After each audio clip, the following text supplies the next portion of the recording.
أعوذ بالله من الشيطان الرجيم بسم الله الرحمن الرحیم۔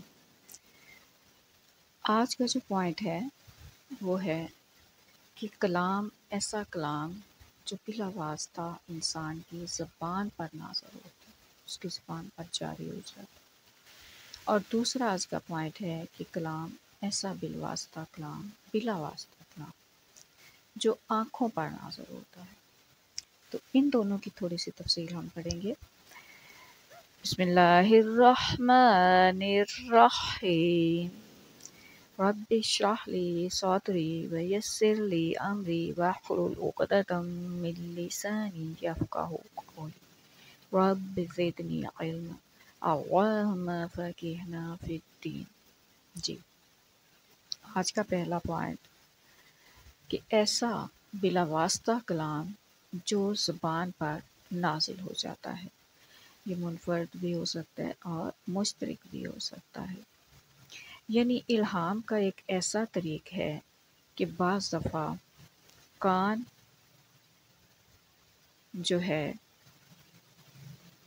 کوئی آواز نہیں سن رہے ہوتے، لیکن زبان پر بے اختیار ایک فکرہ جاری ہو جاتا ہے جسے زبان بار بار دہراتی چلی جاتی ہے۔ اس وقت ایسا معلوم ہوتا ہے کہ زبان کسی اور کے قبضہ میں ہے اور وہ جلدی جلدی ایک فکرہ بولتی چلی جا رہی ہوتی ہے، یہاں تک کہ وہ ربودگی کی کیفیت جو ہوتی ہے وہ انسان پر طاری ہوتی ہے، جو جاتی رہتی ہے۔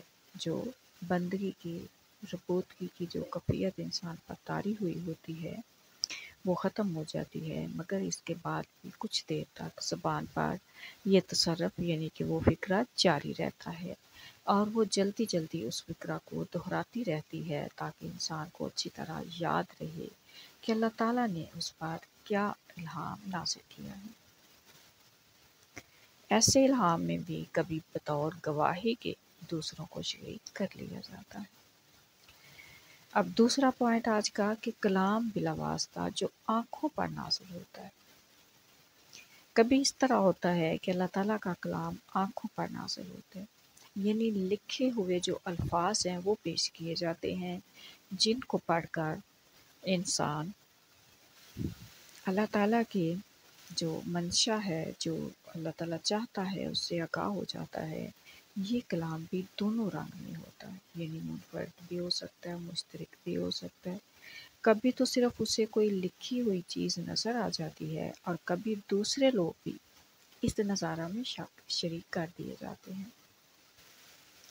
یہ امر بتایا جا چکا ہے، پہلے ہم پڑھ چکے ہیں کہ لغت کے لحاظ سے وحی کے ایک معنی تحریر کے ہیں۔ یہ معنی اس قسم میں آ جاتے ہیں کیونکہ اس میں الفاظ تحریر کی صورت میں دکھائے جاتے ہیں اور در حقیقت وحی کی قطعیت یعنی قطعی جو وحی ہے جس میں کوئی شک و شبہ نہیں، وہ الفاظ کے ساتھ ہی تعلق رکھتی ہے، کان، آنکھ اور زبان اور دل کے ساتھ تعلق نہیں رکھتی۔ جو وحی الفاظ کی صورت میں نازل ہو وہ بہرحال جو ہے وہ اور تمام وحیوں سے، جو آنکھوں پر، جو دل پر، زبان پر، کانوں پر، ان تمام وحیوں سے زیادہ جو ہے وہ معتبر اور شاندار سمجھی جاتی ہے اور اس کی قطعی ہونے میں کوئی شبہ نہیں ہوتا، خواہ یہ قطعیت کان سے حاصل ہو، خواہ دل سے حاصل ہو، خواہ زبان سے حاصل ہو، خواہ آنکھوں میں حاصل ہو۔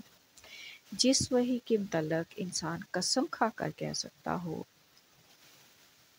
کہ اس کا لفظ لفظ خدا تعالیٰ کی طرف سے ہے، اس کی زبر، اس کی زیر، اس کا لام، اس کا میم سب خدا نے نازل کیا ہے، اور وہ وحی کی تمام قسموں میں سے زیادہ اعلیٰ اور معتبر وحی سمجھی جاتی ہے، جس کے ایک ایک حرف کے بارے میں انسان جو ہے وہ اللہ تعالیٰ کی قسم کھا کر دعویٰ کر سکتا ہو۔ یہ سب پڑھنے کا ہمیں کیا فائدہ ہے؟ یہ وحی کی وہ ایسی چیزیں ہیں، ایسی مطلب ڈیپ جو گہرائی میں جا کے اس کی تفسیر ہے۔ تو عام انسانوں کو کیا فائدہ ہے؟ عام انسانوں کو اس کا یہ فائدہ ہے کہ انہیں جو ہے وہ علم حاصل ہو، ان کے نالج میں آئے گا، انہیں پتہ چلے گا کہ وحی کی کیا کیا اقسام ہیں۔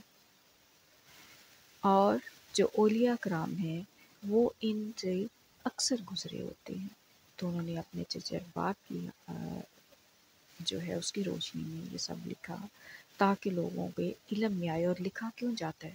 تاکہ دوسرے بھی لوگ اس کا علم حاصل کر سکیں، کیونکہ علم حاصل کرنا ہر انسان پر فرض ہے۔